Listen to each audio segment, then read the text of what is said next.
कल्याण तो हो नहीं सकता। आत्मा के कल्याण की विद्या ही बिल्कुल ही रास्ता ही अलग है, और इसको जानने समझने के लिए हमको आपको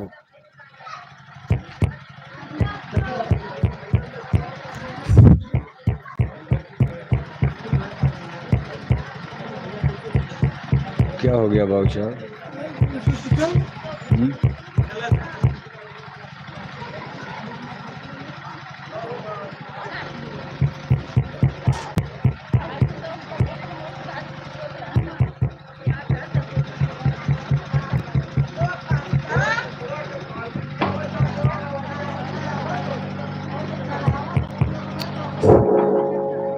इसके लिए हमको आपको संतों महापुरुषों के आध्यात्मिक विद्यालय स्कूल में यानी सत्संग में चलना पड़ेगा। इसीलिए हमारे सभी धर्म ग्रंथ, सभी संत महात्मा फकीर पीर पैगंबर औलिया सत्संग की बहुत बड़ी महिमा का बयान करते हैं। बिना सत्संग में गए हमको आपको ये ज्ञान बोध हो ही नहीं सकता। कहा सत्संग महिमा है अति भारी, पर कोई जीव मिले अधिकारी। सत्संग की बहुत बड़ी महिमा, महती महिमा गाई गई, लेकिन इस तरह का कोई अधिकारी विद्यार्थी भी मिलना चाहिए। जैसे स्कूल में तो पढ़ने का सबको अधिकार है, किसी जाति के लिए, किसी बिरादरी के लिए, अमीर गरीब के लिए कोई रोक टोक नहीं है, लेकिन सब कुछ रहते ही लोग नहीं पढ़ पाते। इंजीनियर, डॉक्टर इच्छा तो सबकी, लेकिन नहीं बन पाते। माँ बाप तो चाहते भाई बन जाए, लेकिन नहीं हो पाता, क्योंकि सबका संस्कार, सबका भाग्य, सबका पुण्य प्रारब्ध बिल्कुल अलग अलग होता है। इसी तरह से संतों के सत्संग रूपी स्कूल में भी मान लो अगर सब लोग सुनने भी आ जाएं आपके गांव में, ऐसा नहीं कि सब समझ ही जाएंगे। जिसके भाग्य में होगा, जिसकी किस्मत तकदीर में होगा, जिसका पुण्य होगा, पूर्व जन्म के पुण्य संस्कार होंगे, वही समझ पाता है, जान पाता। ज़्यादातर लोग तो यहाँ आना ही नहीं चाहते।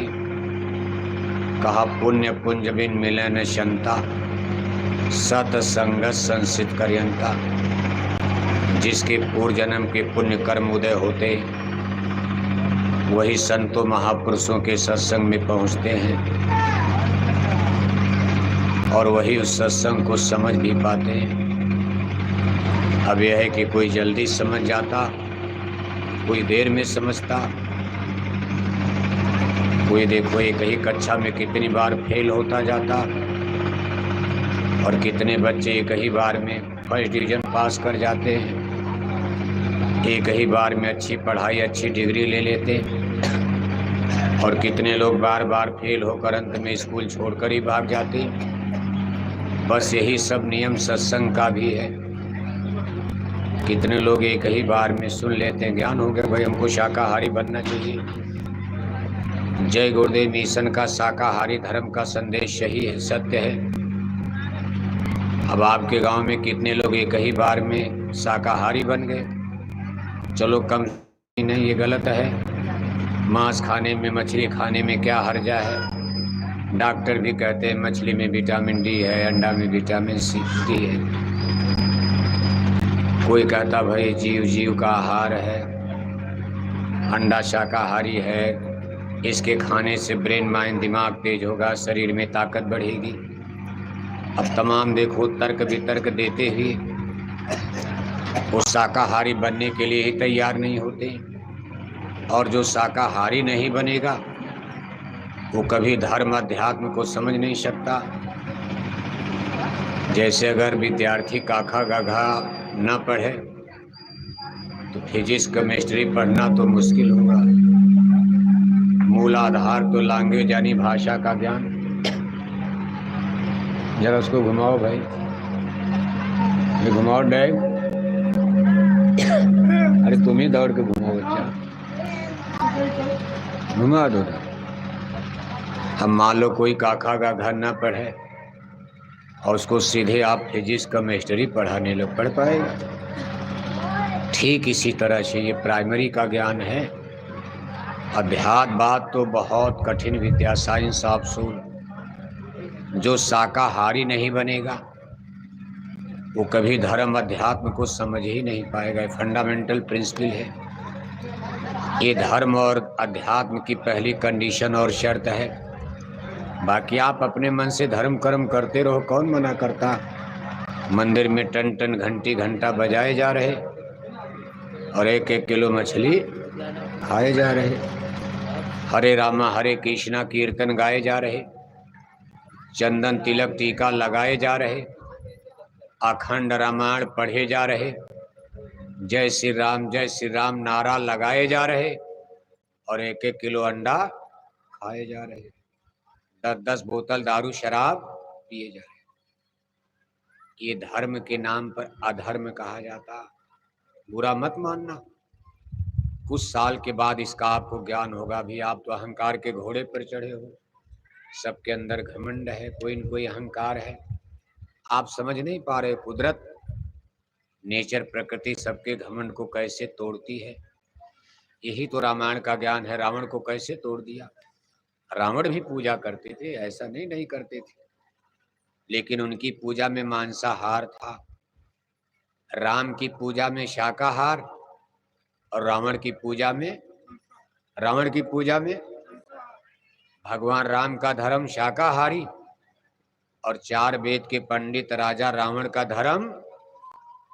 धर्म जोर से बोलो, रावण का धर्म मांसाहारी और भगवान राम का धर्म शाकाहारी।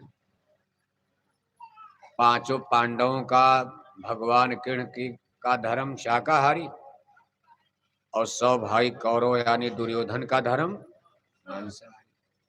इन्हें कोई वो हिंदू मुसलमान थे, कौरव हिंदू थे, पांडव मुसलमान थे, या पांडव हिंदू थे या कौरव मुसलमान थे, भगवान राम हिंदू थे, रावण क्रिश्चियन ईसाई या मुसलमान थे, सबका एक ही धर्म तब था। तब दुनिया में इतना धर्म बखेड़ा था ही नहीं, सारे संसार का एक ही धर्म था, जिसको आज आप हिंदू धर्म कहते हो। 5000 वर्ष पहले जब कृष्ण अवतार हुआ है, जब जदुवंश कृष्ण अवतारा, वही है हरण धरन यज्ञ भारा। संसार के पाप ताप को मिटाने के लिए, अधर्मियों का विनाश करने के लिए, जब जोगेश्वर श्री कृष्णचंद्र जी महाराज ने यदुकुल में यदुवंश में अपने सगे मामा कंस की जेल में मथुरा में जन्म लिया, उस समय धरती पर केवल एक धर्म चलता था। उस धर्म को वैदिक धर्म कहा जाता। वैदिक धर्म उस धर्म को कहते हैं जो वेदों के ज्ञान पर सफर करता, वेदों पर आधारित धर्म को वैदिक धर्म कहा जाता। और उसके लाखों बरस पहले जब रामा अवतार हुआ, उस समय भी धरती पर वैदिक धर्म काम करता था। लाखों लाख वर्ष तक धरती पर एक धर्म चला, वैदिक धर्म। रामा अवतार के पहले जब राम और कृष्ण का अवतार नहीं हुआ था, उसके पीछे चलोगे तब उसको सतयुग कहते। सतयुग में जो धर्म था उसको सनातन धर्म कहा जाता। सनातन धर्म सबसे श्रेष्ठ धर्म माना गया। सनातन धर्म का मतलब धरती पर कोई मनुष्य मांस न खाता, कोई आदमी शराब नहीं पीता, कोई गांजा नहीं पीता, कोई झूठ नहीं बोलता। सतयुग सब जोगी विज्ञानी, कर हर ध्यान तरह भो प्राणी। सतयुग में सनातन, त्रेता द्वापर में वैदिक धर्म। वैदिक धर्म में कुछ गड़बड़ हुआ है, जब आदमी कुछ मांस खाने लगे, कुछ शराब पीने लगे, जुआ खेलने लगे, तमाम रावण दुर्योधन कंस तमाम राजे महाराजे विधर्मी, लेकिन फिर भी 90% शाकाहारी, 10% मांसाहारी। उसमें ये वैदिक धर्म का काल बताया गया। अब आज आप देख रहे हो कि कितने धर्म हो गए। एक ही था, जैसे पेड़ की जड़, नीचे जड़, ऊपर जाओ तो कितनी डालियां होती, और डाली में कितनी छोटी छोटी पतली डालियां, टहनियां। ऐसे नीचे धर्म एक ही धर्म सनातन, मूल जड़, उपाकार करके कई हो गए, हिंदू, मुसलमान, सिख, ईसाई, जैनी, पारसी, बौद्धिस्ट, पादरी। अब ये सब शाखाएं कलयुग में बनी है 5000 वर्ष के अंदर। चूंकि आप उस पर ज्यादा ध्यान देते नहीं, आपको अपने से फुर्सत नहीं है, और कोई बताएगा तो आप मानने को तैयार नहीं। आप कहोगे हमारा यही धर्म ठीक है। क्या धर्म? आप मछली मंदिर में टन टन घंटी घंटा बजाए जाओ और 1-1 किलो मछली, बस यही धर्म ठीक है, चलो इसी में ठीक है। मुसलमान भी, हिंदू भी, सब लोग। लेकिन ये सब प्रपंच कलयुग में पैदा हुआ। रिलीजन सिस्टम जो अलग अलग हुआ है, कि रामा अवतार, कृष्णा अवतार में ये झगड़ा नहीं था। उसमें बस यही झगड़ा था कि भाई ये धर्म के विरुद्ध जा रहे रावण, इनका वध करो। एक कौरव दल जो है धर्म का अपमान कर रहा, भरी सभा में द्रौपदी का, भारत की नारी का चीरहरण कर दिया। इसी को पाप मान लिया गया, सजा मिल गई। वहां कोई हिंदू धर्म का द्वंद्व नहीं था, हिंदू मुसलमान सिख ईसाई, ऐसा वैसा नहीं। लेकिन इस समय समस्याएं बिल्कुल अलग है। आज देखो दुनिया में कितने हजारों हजार धर्म हो गए, और धर्म में भी धर्म। अपने हिंदू धर्म में ही देखो आप, हिंदू मुसलमान का तो चल ही रहा, अब हिंदू धर्म में ही देखो कितने साधु महात्मा कहते भाई शाकाहारी धर्म सही है, और कितने साधु महात्मा कहते भाई मांसाहारी धर्म सही है। आपके यहाँ एक धर्म चलता है जिसको निरंकारी मिशन कहा जाता, उनका मानना है, उस पर हमारा कोई कमेंट नहीं है। वो लोग कहते भाई जीव जीव का हार है, मन को क्यों सताते हो, जो मन कहे वही करो। मन कहता मांस खाओ तो खा लो, मन कहता शराब पियो शराब पी लो, मन कहता है कि अंडा खाओ अंडा खा लो। अब आप किसी को क्या समझाओगे? हिंदू धर्म की, मुसलमानों की बात छोड़ो आप, तमाम हिंदू देखो निरंकारी मिशन को सपोर्ट करते हैं। आपके आजमगढ़ में जगह जगह उनके आश्रम बने हुए हैं, लेकिन फंडामेंटल प्रिंसिपल में कितना डिफरेंस है। आज तमाम धर्म कह रहे, तमाम साधु महात्मा हिंदू धर्म में, कि जीवों पर दया करो, वही निरंकारी मिशन का रहा। ना ना ना, कोई बात नहीं।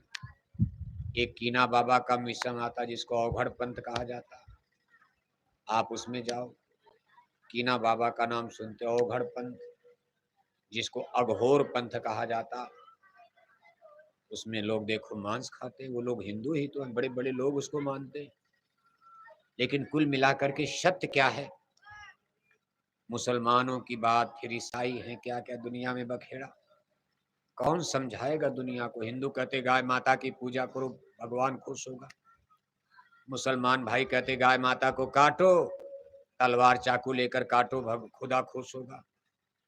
धर्म का जहां इतना बड़ा विवाद खड़ा हो गया हो, हिंदू धर्म कहता भाई गाय को दाना दो, चारा दो, पानी दो, गाय की सेवा करो, भगवान खुश होगा, पुण्य मिलेगा, दया मिलेगी। हिंदू धर्म तो यहाँ तक कहता है कि दादा अगर मरने लगे, दादा को गाय की पूंछ पकड़ा दो मरते समय, कल मरने वाले जान जाओ कि अब दादा 2-4 दिन में मरने वाले हैं, तो लोग कहते भाई इनको धोती बाछी दिला दो। एक बछिया बुलाई जाती, उसकी पूंछ पकड़ा जाता, कहा भाई बैतरणी पार हो जाएंगे, भव सागर भव सागर। तमाम हिंदू लोग, एक ये भी धर्म है कि गाय की पूंछ पकड़कर मरते दादा को, कल दादा मर जाएंगे, 2 दिन पहले गाय को दादा की पूंछ पकड़ा दिया, कहा बस दादा अब हमारे कौन पार करेगी, दादा को कौन पार करेगी? गाय। क्या बेवकूफी वाला काम आप करते हो? गाय जानवर, आदमी का मास्टर जानवर बनेगा। और रामायण क्या कह रही है? रामायण क्या कह रही है? गुरबिन भवनी तरह न कोई, और जो बिरंची संकर्षम, शंकर हो ब्रह्मा हो कोई हो, लेकिन बिना गुरु के कोई भाव सागर पार नहीं जा सकता। किसी का भी जन्म मरण बिना गुरु के, सदगुरु के नहीं छूट सकता। और हम हिंदू लोग रामायण मानते हैं, रामायण तो सब मानते हो। कौन हिंदू रामायण नहीं, जो रामायण नहीं मानेगा वो हिंदू है ही नहीं, उसको कम्युनिस्ट कहा जाता है। वो लोग तो देखो साम्यवादी विचार, तमाम हिंदू लोग, तमाम नेता लीडर कहते भाई रामायण जला दो, रामायण खत्म कर दो, ये कर दो। अब उनको हिंदू तो नहीं कहा जाएगा। जो रामायण को जलाने की बात कर दे, जो रामायण को ना मानता हो, वो हिंदू घर में जन्म लेकर हिंदू है ही नहीं। आखिर हिंदू धर्म का आधार रामायण गीता ही तो है।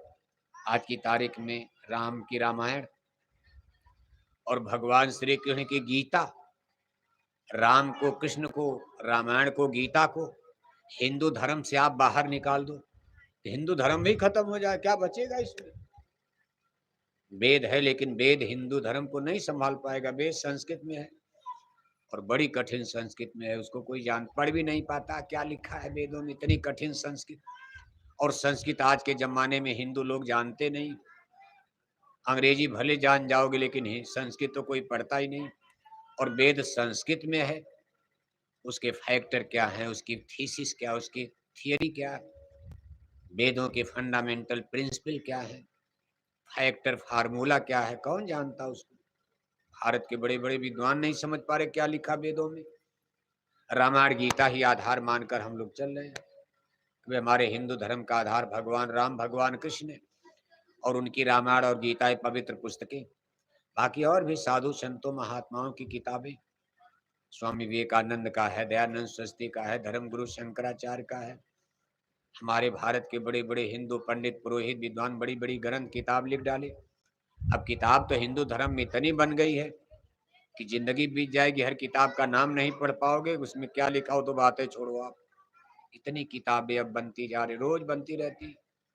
लेकिन मूल रूप से आज भी रामायण और गीता को श्रेष्ठ स्थान, हिंदू धर्म में सबसे इंपॉर्टेंस, सबसे ऊंचा महत्व दिया जा रहा। और हम सब हिंदू लोग रामायण को स्वीकार करते हैं। आप भी मानते हो, हम भी मानते हैं। इन्हें कि हम लोग बोरा पहनने लगे तो रामायण नहीं मानते, हम बोरा पहनने लगे तो राम को नहीं मानते, हम बोरा पहनने लगे तो गीता नहीं मानते, हम बोरा पहनने लगे तो भगवान कृष्ण को नहीं मानते, हम गुरु नाम बोलने लगे तो राम नाम को हमने छुआ, ऐसा नहीं है।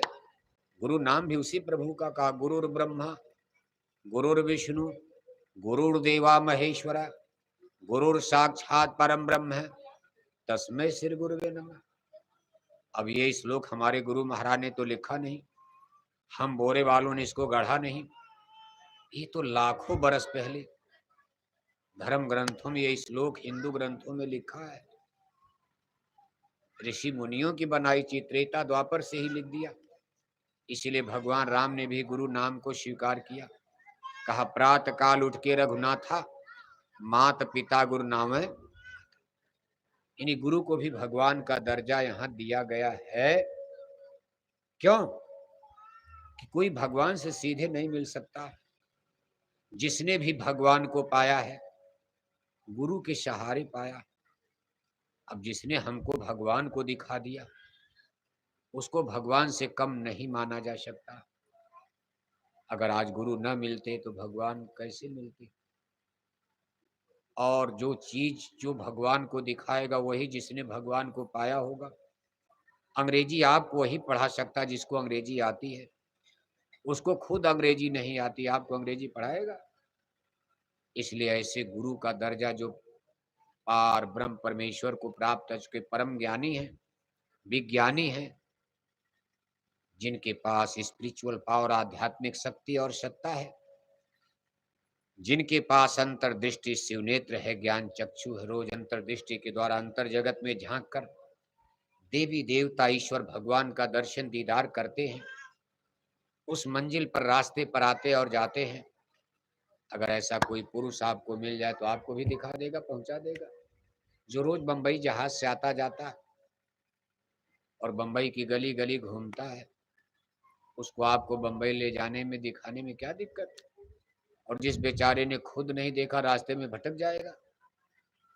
इसीलिए गुरु का दर्जा भगवान के बराबर माना गया। साहब कबीर ने थोड़ा बड़ा मान दिया। साहब कबीर का नाम आप सब जानते हैं। कभी गुरु और भगवान में कोई अंतर नहीं, लेकिन साहब कबीर ने थोड़ा गुरु को और ऊपर कर दिया। कहा गुरु गोविंद दो खड़े अब काके लागों पाए और बलिहारी गुरु आपने गोविंद दियो। कहा मेरे सामने आज गुरु और भगवान दोनों खड़े, एक समय था कि मेरे सामने केवल गुरु थे, मैं भगवान को नहीं जानता था। मैं पहले गुरु के पास गया, गुरु ने मुझे भगवान को दिखाया। आज मेरे सामने गुरु भी हैं, भगवान भी हैं, लेकिन मेरी समस्या क्या है कि हम पहले किसको प्रणाम करें, किसके चरणों को पहले छुआ जाए, गुरु को प्रणाम किया जाए कि भगवान को प्रणाम किया जाए, किसका पैर छुआ जाए। तो साहब कबीर कहते भाई मेरा निर्णय ये है कि पहले गुरु को प्रणाम करूंगा। क्यों? गुरु गणे गोविंद से मन में देख विचार, गुर सुमरे तो वार, हर सुमरे तो वार है, गुर सुमरे सो पार। कभी गुरु ने ही तो भगवान को दिखाया। ऊपर जब चलोगे ऊपर गुरु नहीं होते, ऊपर तो आप खुद ज्ञानी बन जाओगे, पढ़ लिख करके आप खुद मास्टर बन जाओगे। जीवन भर कोई पढ़ता नहीं, पढ़ने के बाद एक दिन आप मास्टर, विद्यार्थी से मास्टर बना जाता। कहा जब ऊपर चले तो हाँ गुरु नहीं, सब में बोले एक अकेला, ना गुरु ना चेला। जैसे गंगा भी समुंदर में मिल गई, जमुना भी समुंदर में मिल गई, गोमती घाघरा भी समुंदर में मिल गई, गंगा गोदावरी भी समुंदर में मिल गई, नदी और नाला भी समुंदर में मिल गया, और सब पानी समुंदर में मिलकर समुंदर हो गया। कहा गुरु भी परमात्मा में, आत्मा जीव भी परमात्मा में, सब ब्रह्म ज्ञानी ब्रह्म स्वरूप बन गए। सिंधु सागर, सतनाम रूपी सिंधु सागर में मिलकर सब सागर स्वरूप बन गए। इसलिए ऊपर चलने के बाद ना गुरु ना चेला, और सब में बोला एक। इसलिए गुरु मत का सिद्धांत आज जय गुरुदेव मिशन की तरफ से जो जोर दिया जा रहा। अब आप ये सोचते होंगे कि जय गुरुदेव मिशन के लोग कोई हिंदू धर्म के खिलाफ अलग धर्म खड़ा कर रहे, कि राम के खिलाफ और कृष्ण के खिलाफ। ना ना ना, ऐसा नहीं है। यानी उन महापुरुषों ने जिस धर्म को बताया, शाकाहारी धर्म, भाई शाकाहारी बनो, और दूसरा किसी गुरु की खोज करो, उसी चीज को लाया जा रहा। आप सीधे राम को भगवान को तो मानते हो, लेकिन गुरु नहीं मानते हो, कभी भगवान नहीं मिलेगा, न कभी ज्ञान मिलेगा। गुरुबिन होई न ज्ञान। कहा बिना गुरु के कभी कोई ज्ञान होता, बिना मास्टर के। इसलिए वर्तमान में सब लोग धर्म से भूले हैं, भटके हैं। और भटके आदमी को रास्ता बताओ तो उसको लगता है कि हमको बहकाया जा रहा है। जाकी मत भय भ्रमित खगेशा, पश्चिम दिशते उगय दिनेशा। आप देखते हो जब आपको दिशा भ्रम हो जाता, आप जानते हो कि सूरज कभी पश्चिम में नहीं निकलता, जब निकलेगा पूरब में निकलेगा। लेकिन कहीं रिश्तेदारी जाते हो गाड़ी मोटर में बैठकर, तो कभी कभी दिशा भ्रम हो जाता है। आदमी सोचता है यार ये तो पूरब है, सूरज पूरब में कैसे डूब रहे हैं, ये तो पश्चिम है। आप पश्चिम समझ रहे और सूरज उधर निकल रहे हैं। आप जानते हो कि सूरज पूरब में निकलते हैं। अब सूरज तो गलत हो नहीं सकता, गलत तो हम ही होंगे। सूरज कभी अपनी दिशा नहीं बदल सकती, लेकिन हमारी बुद्धि में नहीं बैठता। जब हम लौट करके फिर घर आते, जब देव गांव में आओगे, तब कहोगे नहीं नहीं बिल्कुल सही है, ये पूरब है, ये पश्चिम है। लेकिन कोई उस समय समझावे आपको, शर्म के मारे आप जरूर हाँ हाँ करो। क्यों भाऊ साहब? भाऊ साहब सो गए का? अरे गिर जाएंगे महाराज कुर्सी पर। शर्म के मारे तो आप जरूर कहो भाई ये कौन दिशा है। कोई कह दे नहीं पूरब को घाट है, लेकिन आपका मन गंवारा नहीं करे यार पूरब कैसे, तो पश्चिम लग रहा हमको। लेकिन जब देव गांव में आए तो बिना कहे सुने आपका भ्रम दूर हो जाए, भाई नहीं ये पूरब है, ये पश्चिम है, ये उत्तर है, ये दक्षिण है। ऐसे ही आज हम सब लोग धर्म से भटक गए। हिंदू हो चाहे मुसलमान हो, सिख हो ईसाई हो, सारे लोग धर्म से भूले हुए हैं। और भूले हुए हैं अज्ञान में, अंधकार में भटक रहे, खोपड़ी टकराने जा रही, आपस में द्वंद और युद्ध होने की स्थिति बनती जा रही धर्म के नाम पर। धर्म झगड़े का नाम नहीं होता, धर्म तो झगड़े को खत्म करता। झगड़ा तो राजपाट का होता। राजा महाराजा लड़ते थे, जब भारत में मुसलमान नहीं थे, हिंदू राजा भी लड़ते, सब हिंदुए राजा तो थे, बनारस के राजा। लखनऊ के राजा, अवध के राजा, पाटलिपुत्र पटना के राजा, सब हिंदू राजा ही। भारत में अभी मुसलमान नहीं आए 1000 बरस पहले, क्या हिंदू राजा आपस में लड़ाई नहीं लड़ते थे? लेकिन उनकी लड़ाई क्या लड़ाई थी? जमीन की, जायदाद की, किले की, महल की, रुपए की, पैसे की, खजाने की। लेकिन आज धर्म के नाम पर झगड़ा खड़ा हो रहा, हिंदू का मुसलमान से, मुसलमान का ईसाइयों से। आप देख रहे दुनिया का, देखो इस समय स्थिति, सब फिगर धर्म के नाम पर झगड़े की बनती जा रही, भारत का, पाकिस्तान का। और अब तो कभी कभी डर लगता है कि कहीं धर्म के नाम पर विश्व युद्ध न खड़ा हो जाए।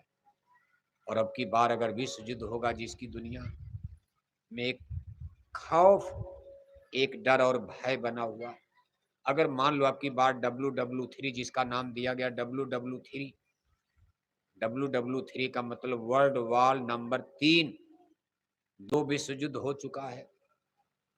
एक 1914 से लेकर 1919 तक, दूसरा 1939 से लेकर 1945 तक। दोनों विश्व युद्ध में भारत गुलाम था उस समय। दूसरे विश्व युद्ध में नेताजी सुभाष चंद्र बोस जर्मनी के हिटलर से जाकर मिले। दूसरे विश्व युद्ध में हिटलर का नाम आता है सामने। दोनों विश्व युद्ध में जर्मनी का नाम नंबर 1 पर आता, उन्हीं लोगों के द्वारा खड़ा हुआ। लेकिन भारत पर उसका असर नहीं पड़ा। क्यों? भारत गुलाम था। यहाँ की सेना यूरोप में लड़ने गई अंग्रेजों की तरफ से। लेकिन ये तीसरा विश्व युद्ध है, खतरनाक साबित हो सकता।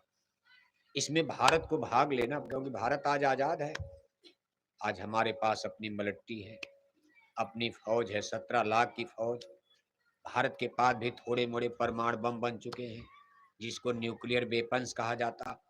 और परमाणु बम कितना खतरनाक होता, इसकी शक्ति का अंदाजा लगाओ। भारत का सबसे सुपर सिटी बम्बई है। अगर अमेरिका का 2 परमाणु, भारत वाला नहीं, परमाणु बम की सबसे बड़ी ताकत अमेरिका की है। अगर अमेरिका का केवल 2 परमाणु बम बम्बई ऐसे शहर पर डाल दिया जाए, तो 2-3 घंटे में बम्बई का चेहरा लहूलुहान खूनी हो जाएगा। आपके जिले आजमगढ़ के, आपके गांव के बहुत लोग बम्बई रहते हैं, उनकी रोजी रोटी चल रही है। बम्बई के पैसे से आपके गांव में तमाम लोगों की कोठी बन गई, तमाम लोगों के ट्रैक्टर, उनके ट्रक, उनकी दुकानें बम्बई के पैसे से ही बन रही है। मान लो कल बम्बई नष्ट हो जाए, फिर गरीबी आ जाएगी। जो लोग जिंदा बचेंगे वहां खाएंगे। भाग कर देव गांव में, आजमगढ़ में, जैसे कोरोना में भाग गए। कोरोना में बम्बई में नहीं भाग गए, बम्बई छोड़कर भाग गए। अरे कहा चलो बाबा आजमगढ़, यहाँ बीमारी आ गई। और यहाँ आकर के पहले तो कहे हम बम्बई में सेट हो गए। क्या कहते थे? अरे कहा गांव देहात में मजा नहीं, चलो बम्बई चलो। बम्बई में जाकर फ्लैट ले लिया, घर मकान ले लिया।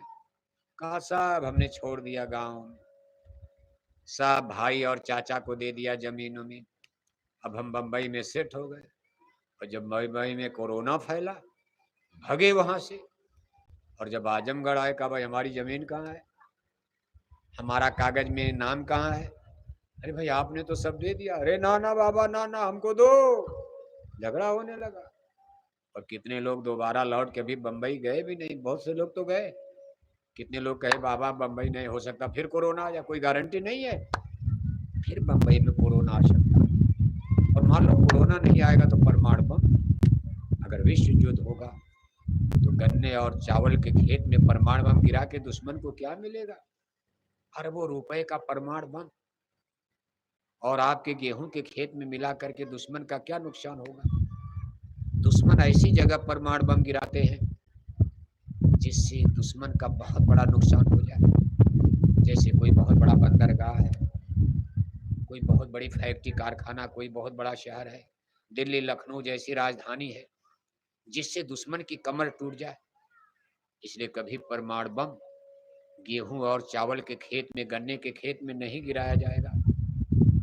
जब ये गिरेगा मुंबई पर गिरेगा, चंडीगढ़ पर गिरेगा, दिल्ली पर गिरेगा, लखनऊ पर गिरेगा।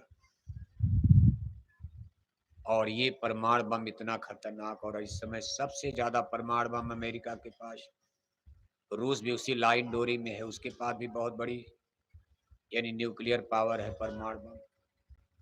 और ये सब खेल धर्म के नाम पर, धर्म के नाम पर देखो दुनिया में झगड़ा। भारत में नहीं, संसार में ईसाई, अमेरिका में ईसाई धर्म, इजराइल में यहूदी धर्म, फिर मुसलमानों से टक्कर हो रही इजराइल की। धीरे धीरे मुसलमान एक तरफ, ईसाई यहूदी एक तरफ हो रहे। भारत भी सोच रहा कि हम किधर चलें, भारत सोच रहा हम किधर जाएं। भारत को जाना पड़ेगा ईसाइयों की तरफ। चीन इसका दुश्मन, चीन तो कम्युनिस्टी देश माना जाता, मुसलमानों से भारत की बनने वाली नहीं। भारत भी अपना लाइन डोरी खींच रहा, वही गोल बनने जा रही। अगर ये धर्म के नाम पर झगड़ा बढ़ता है, ये संसार नष्ट हो सकता है। वैज्ञानिक ये दावा कर रहे हैं, विज्ञान वाले बड़े बड़े साइंटिस्ट वैज्ञानिक, कि अगर अब की बार विश्व युद्ध होगा, इसमें खुल्लम खुल्ला परमाणु बम गिराए जाएंगे। और एक हफ्ते के अंदर महाभारत तो 18 दिन चली, लेकिन अब की बार के युद्ध में परमाणु बम का युद्ध अगर शुरू हो गया, एक हफ्ता यानी 7 दिन के अंदर दुनिया की 2/3 आबादी खत्म हो जाए, 2/3 लोग मारे जाएंगे। जो 1/3 लोग शेष बचेंगे, उसमें भी लोग अपंग और अपाहिज होने लगे। किसी की आंख चली जाएगी, कोई पैर से लंगड़ा हो जाएगा, कोई कान से बहरा हो जाएगा, क्योंकि परमाणु बम में इतना बड़ा रिएक्शन टेम्परेचर पैदा होगा कि धरती बिल्कुल आग की तरह, आग का गोला बन जाएगी। जहां परमाणु बम गिरेगा उसके 40-50 किलोमीटर में टेम्परेचर हजारों हजार डिग्री सेल्सियस हो जाएगा। कहने का कुल मतलब यह है कि ईश्वर क्या चीज है। आदमी ने अपने पैर में कुल्हाड़ी मार लिया। इसी को कहते हैं कि भगवान परमात्मा अपने दोष नहीं लेते, वो खुद ऐसा काम आदमी कर देगा, मरो कटो इसी में। रावण के इल्जाम रावण के ऊपर लग गया, महाभारत हुई, कौरवों पर इल्जाम लग गया। भगवान के समझाए, सब ऋषि मुनि समझाए, दुर्योधन नहीं माने। अरे कहा भाई 5 ही गांव दे दो, संतोष हो जाएगा। पांडा कुछ नहीं दूंगा, सुई का नोक नहीं दूंगा, जाओ जो करना हो कर लो। तो भगवान श्री कृष्ण ने डंका बजा दिया, काउंटर करो, इसका खत्म करो। इस तरह से धरती पर आदमी, भगवान कभी अपने ऊपर दोष नहीं लेते। हम आप ऐसा कर्म कर रहे हैं कि वास्तव में सजा देने लायक हो गए। आज भारत की धरती की स्थिति आप देखो, आदमी कितना विधर्मी, क्या धर्म कर्म बचेगा। आज मामा भांजी को नहीं पहचान पा रहा, चाचा भतीजी को नहीं पहचान रहा, घर में भतीजा चाची को नहीं पहचान रहा, बाप बेटी को नहीं पहचान रहा, भाई बहन को नहीं पहचान पा रहा। कहने के लिए तो हम लोग इंटेलेक्चुअल हैं, हम सब लोग पढ़े लिखे। अब कोई अनपढ़ गवार है? औरत मर्द बच्चे बच्चियां सब इंटेलेक्चुअल, ग्रेजुएट, सब पढ़े लिखे, बीए एमए पास, लेकिन लिए दिए। पढ़ाई लिखाई से संस्कार नहीं बनता। शिक्षा अलग है, शिक्षा भी जरूरी, लेकिन संस्कार बनाने के लिए सत्संग भी जरूरी।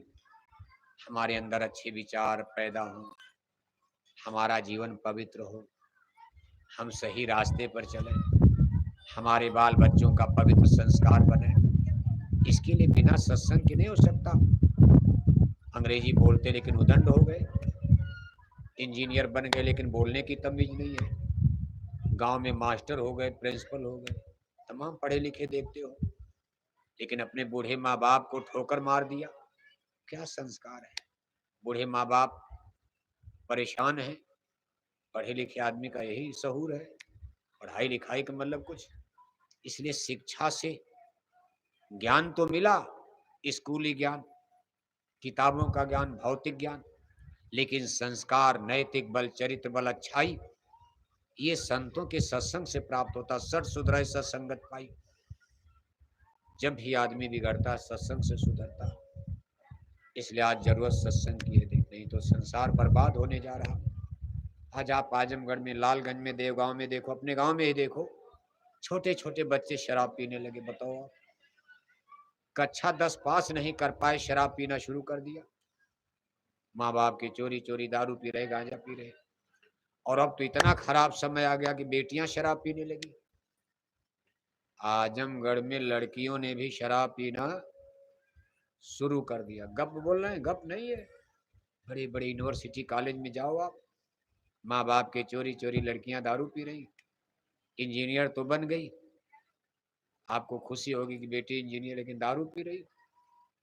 बेटी पुलिस बन गई, वहां जाके शराब पी रही है। बेटी डॉक्टर बन गई लेकिन दारू पी रही। बेटी एमपी बन गई, बेटियां एमएलए बन गई, बेटियां मुख्यमंत्री बन गई, बेटियां ब्लॉक प्रमुख बन गई, बेटियां मिनिस्टर बन गई, लेकिन दारू पीने लगी जैसे आदमी पीते हैं। ऐसे इन्होंने भी शराब पीना शुरू कर दिया। अब आप कभी सोचते हो इस पर? गप नहीं बोले, खुद थोड़े दिन में 2-4 साल में आपके गांव में 2-4 घटना मिलेगी। बस 2-4 साल के बाद आपके गांव में भी लड़कियां सीधे सरेआम देवगांव की दुकानों पर, बाजारों पर शराब खरीदते हुए आपको बेटियां नजर आएंगी। क्या करोगे आप? क्योंकि वो एमएलए हैं, एमपी हैं, ब्लॉक प्रमुख हैं, पुलिस हैं, आईजी हैं, डीआईजी हैं, एसपी हैं, डीएम हैं। आप उनका विरोध करोगे? आप भले गांव के दादा हो, बुजुर्ग हो, लेकिन वो डीएम है, एसपी है, पढ़ लिख कर कितनी बड़ी डिग्री क्या करेंगे? कोई कुछ भी करे, लेकिन इससे कितना बड़ा नुकसान होने जा रहा है। धर्म संस्कृति नष्ट हो जाएगी, हमारा सारा सिस्टम डैमेज हो जाएगा, फिर संसार रसातल को जाएगा। बेटियां शराब पीने लगेंगी, कभी भगवान राम का राम राज भारत में आएगा? बेटियां शराब पीने लगेंगी, कभी सनातन धर्म संस्कृति की रक्षा हो पाएगी? बेटियां शराब पीने लगेंगी, कभी अच्छे समाज का निर्माण हो पाएगा? बेटियां शराब पीने लगेंगी, कभी बुराई भ्रष्टाचार दूर होगा? बेटियां शराब पीने लगेंगी, बूढ़े माँ बाप की इज्जत आबरू पगड़ी बचने वाली है? क्या बना दिया, तमाशा बना दिया। प्रगति करो, बेटियां इंजीनियर बने, डॉक्टर बने, कौन मना करता? बेटियां टीचर बने, ट्यूटर बने, मास्टर बने, लेकिन इतना आपको सोचना चाहिए था कि बेटियां शराब न पीने पाए। बड़ी गंदी आदत है। बेटे शराब पी रहे, माँ बाप रो रहे हैं, बेटियां शराब पीने लगेंगी, बुरा हाल हो जाएगा, करप्शन बढ़ेगा, भ्रष्टाचार बढ़ेगा। फिर किसी की बहन बेटी को सरेआम दिन दहाड़े बूढ़े माँ बाप के सामने कोई बहका करके सामने हाथ पकड़ के लेके चला जाएगा, कुछ नहीं कर पाओगे आप। पगड़ी डूब जाएगी, इज्जत चली जाएगी। आपके गांव का ही लड़का किसी लड़की को, किसी की बेटी को सरेआम लेकर चला जाएगा, जाकर के कोर्ट में लिखवा देगा। क्या करोगे आप? फिर आपकी मूछ, आपका सम्मान, आपकी पगड़ी, आपका जाति धर्म का अहंकार खत्म हो जाएगा। इसलिए विचार करो, सोचो। जय गुरुदेव मिशन कोई कथा नहीं है, हम लोग कोई कथा नहीं सुना रहे। इनकलाब है, रिवॉल्यूशन है, क्रांति है, सच्चा धर्म लाने का, सच्चा धर्म सुधार का आंदोलन है।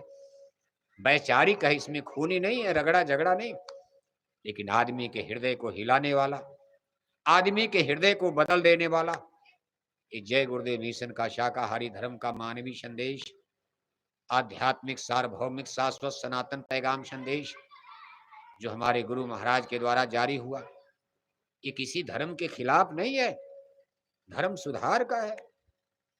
धर्म में आपने बुराई ला दिया उसी को ठीक करने का। इसलिए प्रेमी भाई बहनों, हमारी 2 अपील पर ध्यान देना, ज्यादा तो नहीं बोलेंगे। 2 बात पर ध्यान रखना। पहली तो ये कि सब लोग अपने चूल्हे पर मुर्दा पकाना बंद कर दो। नहीं पका रहे हो कभी मत पकाना, और अगर पकाना शुरू कर दिया तो बंद कर दो। आप इस गांव में देखो, यहाँ तमाम लोग जदुवंशी बैठे हो, भगवान किण के वंशज हो। ज्यादा लोग हैं तो हर जाति के लोग, लेकिन आज हमारी सत्संग सभा में ज्यादातर लोग भगवान किण के वंशज यदुवंशी हैं। यादव वंश में भगवान जोगेश्वर श्री किरण जी महाराज मांस खाते थे, भगवान किरण जी महाराज शराब पीते थे। माखन चोर नाम तो पड़ा, लेकिन उन्होंने माखन के लिए देखो चोरी भी कर लिया। कहा शेष गणेश दिनेश सुरेश जाहि निरंतर गावे, जाहि अनादि अनंत अखंड, वेद कतेब सुवेद बतावे, नारद से सुख ब्याच रटे, पचिहारे तऊ पुनि पार न पावे, ताहि अहीर क छो हरिया। छछिया भर छाछ पर नाच नचावे। भगवान यतकुल में जन्म लिए, नंदगांव गोकुल वृंदावन घूम रहे, गाय चरा रहे, और जाते थे नंदगांव गोकुल वृंदावन बरसाने की यादव की कन्याएं, यादवों की लड़कियां। कहते थे हे कान्हा, आप हमको नाच दिखाओ, इसके बदले में हम आपको क्या देंगे? एक गिलास मट्ठा देंगे। दही नहीं, घी नहीं, क्या देंगे? छाछ माने मट्ठा। बताओ, दुनिया को देने वाला, संसार को बनाने वाला, सबका मालिक, सबका रचनाकार परमात्मा ब्रह्म है।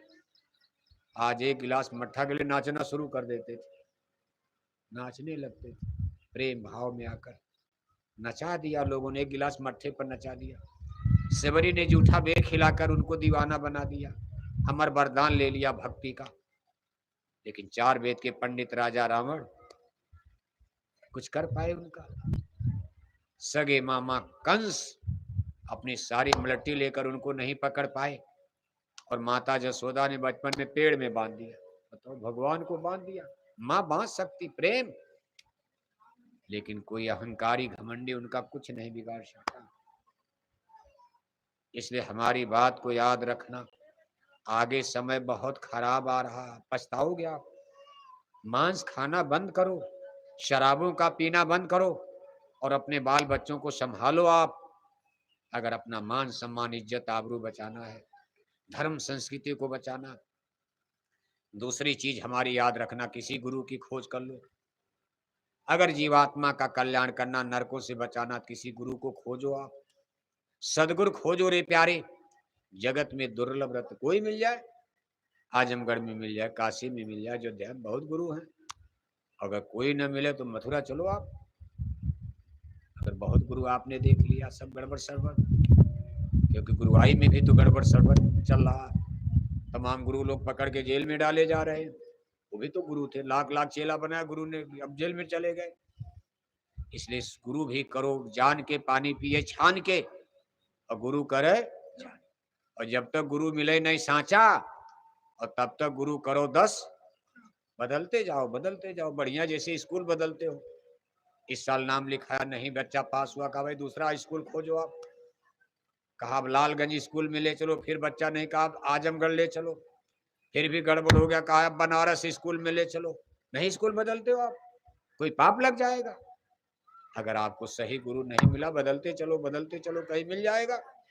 लेकिन टेस्ट करो, सोचो कैसे पहचान करोगे? कहा शब्द कमाए सो गुरु पूरा। सच्चे गुरु की पहचान क्या है? शब्द कमाए सो गुरु पूरा, उन चरणन की हो जा धूरा। शब्द मार्गी गुरु न होवे, तो झूठी गुरुआई लेवे।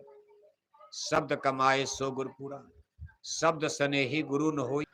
जिसको अनहद बाणी, अनहद नाद कहा जाता। हमारी आत्मा को जगा कर जो वेद बाणी, ब्रह्म बाणी को सुना दें, हमारी सूरत को जो नाम धुन शब्द धुन से जोड़ दें, इनको शब्द गुरु कहा जाता। दरोगा आप कहते भाई बड़ा अच्छा दरोगा आया, नहीं कहते हो आप? बड़ा भाई बहुत अच्छा मास्टर है, तनख्वाह वही है, लेकिन आप कहते भाई स्कूल में बड़ा अच्छा मास्टर आया है, ऐसा पढ़ाता है कि सब बच्चे पास हो जाते। ऐसे सच्चा गुरु किसको का? शब्द कमाए सो गुरु पूरा, जो हमारी सूरत को शब्द धुन नाम धुन से जोड़कर। नाम धुन क्या, शब्द क्या? आत्मा और परमात्मा के बीच में जैसे हमारे और पतंग के बीच में डोर लगी होती। आप अपने हाथ में डोरी पकड़कर पतंग को उड़ाते हो, डोरी कट जाए पतंग गई, वापस नहीं आएगी। डोरी लगी है नीचे, उतार लोगे आप। ऐसे परमात्मा बहुत ऊंचाई पर हमसे छूट गए। ईश्वर अंश जीव अविनाशी, परमात्मा के अंश से ही आत्मा का जन्म हुआ है, और जब जन्म लिया तो वही थी। इसी शब्द की डोर पर इसको नीचे उतारा गया। जैसे रस्सी में लोटा घड़ा बांध करके आप कुआं में, पतंग तो ऊपर जाती, लेकिन परमात्मा ऊपर, हम लोग नीचे आए। तो इसको इस तरह समझो, जैसे बाल्टी में रस्सी डालकर आप कुआं में नीचे गिराते हो, ऐसे परमात्मा ने शब्द की डोर में बांध कर आत्मा को मृत्यु लोक में, माया के देश में यहाँ उतार दिया। माया यहाँ आकर आत्मा यहाँ आकर माया के देश में फंस गई। मोह सकल व्याधिन कर मूला, मोह निशा जग सोवनिहारा, छोरत ग्रंथि जानि खगराया, विघन अनेक करे तब माया। अब माया यहाँ से जाने नहीं देती। अब जाओगे कैसे आप, जब ये शब्द डोर फिर मिल जाए, इसी डोर को पकड़कर फिर आपको खींचा। और ये काम सदगुरु करते, जो करते उनको संत सदगुरु कहा जाता। का ऐसा कोई ज्ञानी पुरुष अगर आपको मिल जाए, इस अनहद वाणी अनहद नाद को बताने वाला, समझाने वाला, आत्मा को उससे जोड़ने वाला, तब आप पार हो। इसी लक्ष्य से गुरु की खोज किया करो आप। इन्हें कि गुरु ने कान में मंत्र दे दिया, कहा जाओ राम राम जपते जाओ और अंडा मुर्गी खाते जाओ, तो समझ लो गुरु झूठा है। अंधा गुरु और बहिरा चेला, और होए नरक में ठेलम, जाका गुरु है यहाँ धरा। चेला निपट निरंध है, दोनों को परंत है। अंधे अंधी ठेलिया, दोनों को परंत। गुरु ने आपको बुराई से निकालने का सत्संग ही नहीं दिया, बस दक्षिणा ले लिया और कहा चेला जजमान जाओ, कान में मंत्र दे दिया, कहा यही नाम जपना। अब चाहे 10 रुपया दक्षिणा दे दो, दक्षिणा लेकर घर चले गए। फिर कहा चाहे अंडा खाओ, चाहे मछली खाओ, चाहे स्वर्ग जाओ, चाहे नरक जाओ, चाहे जहन्नम में चले जाओ, हमको दक्षिणा देते रहो, कथा चलती रहेगी। ऐसी गुरुआई नहीं होती। कम से कम आपके अंदर से बुराई निकाले ऐसा गुरु आपको सत्संग सुना सुना कर, जैसे कुम्हार बर्तन गढ़ता, गढ़ करके खोट को निकालता, सुंदर बर्तन गढ़कर बना देता, ऐसे गुरु अपने सच्च विचार के द्वारा आपके हृदय को बदल देगा। आपके अंदर अच्छे विचार जन्म लेंगे, बुराई चली जाएगी।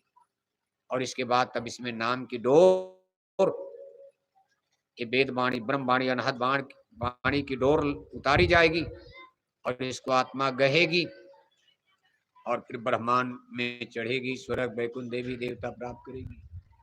इसलिए ऐसे किसी गुरु की ना आप सोचो, आप खोजो, नहीं कोई मिलता तो मथुरा चलो आप। अब हम ये दावा तो नहीं करते नहीं केवल मथुरा में मिलेगा, बहुत बड़ी धरती है, एक ही मास्टर पूरी दुनिया को पढ़ा नहीं सकता। अब आप कहो नहीं पूरी दुनिया के कई मास्टर हो जाए, कई गुरु हो जाएगा, लेकिन फिर भी आपको दिक्कत हो अगर खोजने में, तो आप मथुरा चले जाओ, आराम है। आपको एक रास्ता बताने वाला मिल रहा, एक आपको खोजना है, एक बना बनाया रास्ता आपको कोई दे रहा। एक जगह आपको दाल भात बनाना है तब खाना, एक जगह बना बनाया माल है, चलो खाओ आप। तो आप भटकते क्यों हो? आप मथुरा चलो, रास्ता ले लो, आकर अपने घर में कोई ले लो। कहा जात ने पूछो संत की, पूछ ले तू ज्ञान। मास्टर की, डॉक्टर की कोई बिरादरी नहीं, दवा खानी है, बीमारी जानी है। चाहे मुसलमान डॉक्टर दवा दे दे, बीमारी ठीक, काम हो जाएगा। छोटी जाति का हो आप, बड़ी जाति, क्या दवा नहीं खाओगे? आपकी बिरादरी का डॉक्टर न मिले तो दवा नहीं लोगे आप? ऐसे ज्ञान स्कूल में मास्टर कोई हो, विद्यार्थी कोई ज्यादा नहीं पढ़ता। मास्टर की कोई जात, विद्यार्थी हर जात के होते, पढ़ते हैं, इंजीनियर डॉक्टर सब बनते हैं। ऐसे ही संतों की, गुरु की कोई जाति नहीं होती, तो तन की जड़ा है, ज्ञान की कोई बिरादरी नहीं होती। इसलिए आप मथुरा चलना।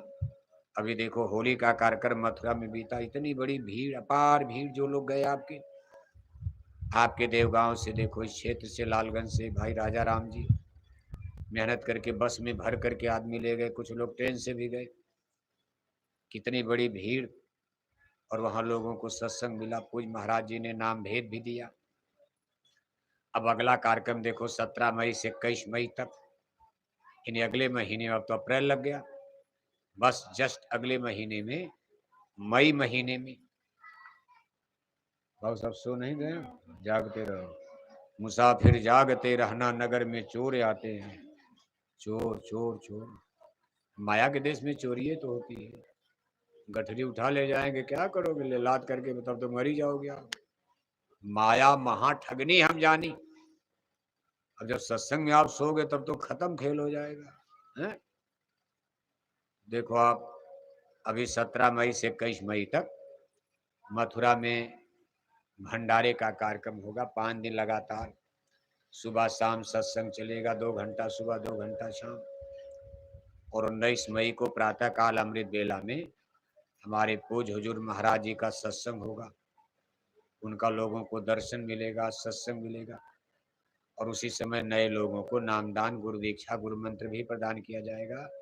19 मई को मथुरा बड़े मंच से प्रातःकाल अमृत बेला में संस्था प्रमुख पूज्य महाराज जी के द्वारा। तो आप अगर उसमें कटाई मड़ाई का भी काम आपका हो जाएगा, खेती बाड़ी का भी काम अप्रैल में खत्म, और अब की बार संजोग से मई जून में लगन भी नहीं है। लगन पत्री शादी ब्याह मई में जून में नहीं है भी तो चल के जुलाई में है। तो आप इस अवसर का लाभ ले सकते हैं।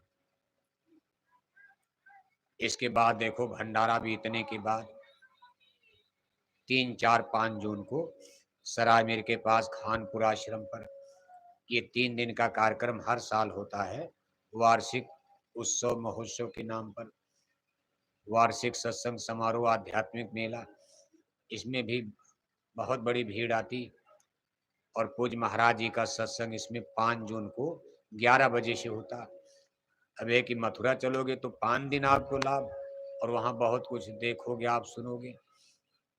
लेकिन मान लो किसी कारण से अगर मथुरा न भी पहुँच पाए तो आप खानपुर आश्रम पर ही आने की कोशिश करना। 3, 4, 5 जून को ये कार्यक्रम होगा और 5 जून को 11 बजे से पूज्य महाराज जी का सत्संग संदेश, उनका आगमन वहाँ, वो हेलीकॉप्टर से आते, ज़्यादातर तो हेलीकॉप्टर से ही आते, 5 जून को ही आते और सत्संग करके फिर मथुरा चले जाते। वो कितना आपकी बार तो बहुत बड़ा कार्यक्रम। तो आप इस चीज़ का पूरा लाभ लेना। ये सब इसीलिए मेहनत हो रही, लोगों को सही धर्म समझ में आ जाए, सही कर्म समझ में आ जाए, देश का, समाज का, बच्चे बच्चियों का, औरत मर्दों का, घर का, परिवार का, समाज का सुधार हो जाए, बुराई में कमी आ जाए, अच्छाई की स्थापना। संतों महात्माओं का मतलब तो भाई सुधार हो, किसी तरह जनता सुधरे, बच्चे बच्चियां अच्छी राह पकड़े, घर परिवार में सुख शांति आवे। सुधार होगा तभी तो सुख शांति आएगी। अब कितनों पैसा आप कमा लो और घर में सुधार नहीं, सब बुराई करोगे, गोली मार दिया, कत्ल कर दिया, ये कर दिया, वो कर दिया, जेल में जाओगे। पैसा है, माँ बाप भी परेशान, आप जेल में परेशान, माँ बाप बाहर परेशान, रोज रोज कोर्ट जाना, कचहरी जाना, अदालत जाना। इसलिए गलत काम आदमी न करे, सही रास्ते पर लोग चलें। इसके लिए जय गुरुदेव मिशन की तरफ से लौकिक पारलौकिक लाभ फायदा लोगों को मिले, लोगों में जागरण, लोगों में चेतना का भाव भरने का प्रयास। एक एक गांव गोद लेकर देखो, हमारे लाखों लाख भाई बहन शाकाहारी जाकिर अब तो घर घर जा रहे, वे लोगों को जल्दी जल्दी समझाया जाए, बताया जाए। बड़ी मेहनत कर रहे लोग, हम सबको इसके लिए धन्यवाद देते हैं। जो हमारे प्रेमी भाई बहन यहाँ आए हैं, देखो इस समय मथुरा दरबार से होली पर आपके लिए जो आदेश हुक्म हुआ है, पहला आदेश इस समय परम पूज्य स्वामी जी महाराज की मथुरा में जो प्यारी गायें हैं यानी गौशाला है, ये अप्रैल मई का महीना भूसा सेवा का माना गया। कोई घर परिवार न बचे कि कुछ न कुछ भूसा सेवा के लिए आप अपने ब्लॉक अध्यक्ष के रजिस्टर में अपनी सेवा आप जमा कर देना। गाय सेवा का रजिस्टर तो हर समय चलता, 12 महीने, गायों को दाना चारा पानी के लिए। लेकिन ये भूसा सेवा अप्रैल मई में चलाई जाती, क्योंकि इस समय गेहूं की कटाई होती है और इसी महीने में भूसा खरीद कर मैनपुरी, एटा, इटावा, अगल बगल जिले का और सैकड़ों ट्रक मथुरा में ले जाकर गोदाम में रख दिया जाता है। क्योंकि जब बरसात शुरू होती है तब भूसे की खरीदारी बंद हो जाती, भीग जाता। इसलिए अप्रैल मई में हर साल भूसा सेवा चलाई जाती है, अभियान।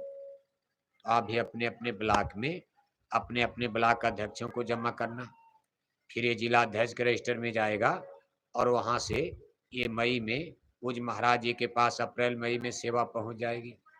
इसमें ज़्यादा समय नहीं लगाना आपको, बस 10-15 दिन के बाद मेहनत करके भूसा सेवा सब लोग अपने अपने ब्लॉक अध्यक्ष के रजिस्टर में जमा कर देना। और इसके बाद जब आप कटाई मड़ाई करना तो मथुरा आश्रम का गेहूँ जिसको गल्ला सेवा कहा जाता, अनाज सेवा। कुछ न कुछ गेहूं जो आप दे सकते हो अपना निकाल करके रख देना, फिर आश्रम से यानी जिले से गाड़ी आएगी उठा करके ले जाएगी सबका इकट्ठा करके। और ये गल्ला यानी गेहूं गल्ला सेवा ये मथुरा आश्रम पर मई में ही भेजा जाता है, क्योंकि बरसात गिरने पर उसमें घुन और पाई लग जाते हैं। अगर डाल दिया तो सब गल्ला बिगड़ जाएगा। इसको भी गर्मी में ही जमा किया जाता। ये दो सेवाएं आपके समय प्रमुख हैं। बाकी भंडारे की तैयारी, आप अभी भंडारे की तैयारी करेंगे। और इसी बीच में अपने खानपुर आश्रम पर जो 3, 4, 5 जून का कार्यक्रम, उसके लिए भी आपको अपना मन बनाए रहना। इतना बड़ा कार्यक्रम आपने पिछले साल देखो आपके सहयोग से हुआ, और अब की बार तो कम से कम उसका दूना समझ लो, जितना उस बार हुआ उसका दूना से ही ज्यादा विस्तार होगा।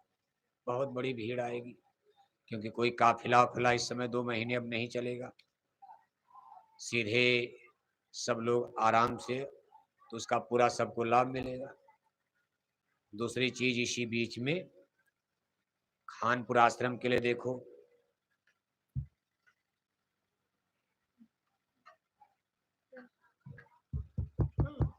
चलो भाई अपनी मशीन कहाँ गए विशाल?